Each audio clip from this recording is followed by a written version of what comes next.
Okay, at the end of the day, and we are running a little bit behind time, but didn't we do well? I think. Now, we started off maybe with a bit of tension, perhaps. Maybe our expectations of today were slightly different between individuals, but I think we have demonstrated to ourselves that we can, in the spirit of finding a way forward for marine conservation, come together as a diverse group of stakeholders, have a sensible dialogue, and start to develop maybe a continuing discussion beyond today, so that we can, build support for marine conservation in a way that we haven't been able to achieve in the past. I think there's no black eyes, there's no police called to the premises, and we've had a sharing of information and a sharing of views, which I think has been really powerful. I personally have learned a hell of a lot today about not just this area, the way this park is managed, but from stakeholders who I haven't personally been able to engage with in the past. Now the question is where to from here, because we don't want this to end today. I think it's really important, and I can hear from all of you that you want to stay engaged on this issue. I think we've touched on a huge amount of common ground here today, just to touch on a few things which I think give us an opportunity to continue the discussion. I've had a word with John in regard to promoting the benefits of the permitting, for instance. Many people in this room didn't realize that the income from permits is used effectively from marine conservation projects. So I've invited John to participate in writing an article for our journal so that we can communicate that. It goes to key stakeholders, including parliamentarians and a number of other people. So it's one way of us demonstrating that we are prepared to give an opportunity to tell the world about that effective program. There's a number of others, including education programs. A number of speakers touched today on how we can tackle some of the education that's needed with various stakeholder groups, and I think maybe we can surprise a few people and work together on education programs, both the conservationist view and the rec fishing viewpoint, to enable a better understanding of the complex issues around the marine environment. So we could, for instance, put in joint grant submissions, and I think that would surprise a few people if we did that. There are funding opportunities out there, and I think we probably would, together, we would probably have a good result. Equally, I think the Caring for Country strategy, which will come out in 2013 to 2018, has a ecosystem services theme.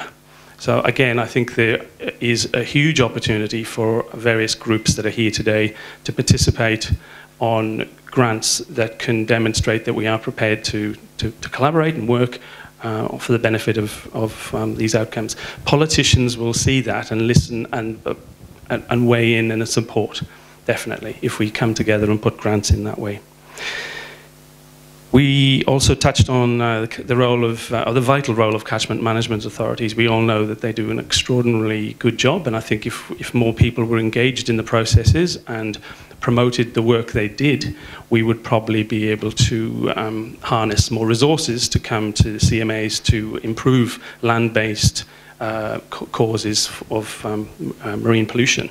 So I think, again, we probably should find ways that we can involve our stakeholders in the work of the catchment management authorities, both as stakeholders and consultation, but also influencing sort of policy direction through our work. One other thing I thought was important was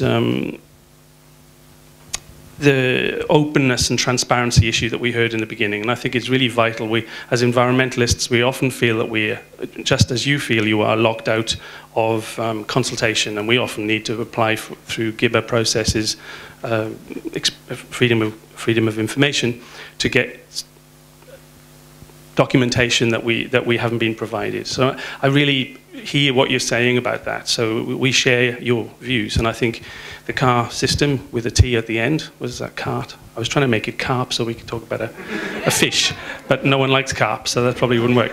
So as an acronym, CAR with a T for transparency, I think is really important, so that we can all say, look, if we're going to be involved in the consultation, let's make sure that we share that information wisely. There's also the opportunities with universities in New South Wales, especially some of the major universities that have been, as we've heard from Kay, been slow to invest in economic, the assessment of economic benefits that flow from the location of marine parks and local communities.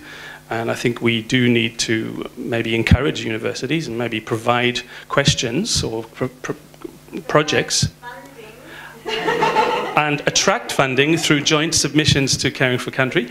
So we'll talk further about that, Kay. But I think there's opportunities for us to come together to provide questions that could be funded through Caring for Country and other sources. So I think that's probably more than enough. We need to get on to our excursions. I do think that we almost had so much common ground that we could put a joint media release out today. How about that? Anyone interested in writing a media release with the wreck fishers and the conservationists coming out with a... we would collaborate in the spirit of transparency and openness to develop a media release. But if anyone, seriously, if anyone is interested in staying back for a little while to see whether that's achievable, I'm prepared to do that. Otherwise, we will move on to the excursions, which I'm sure many of you are looking to get a bit of a leg stretch.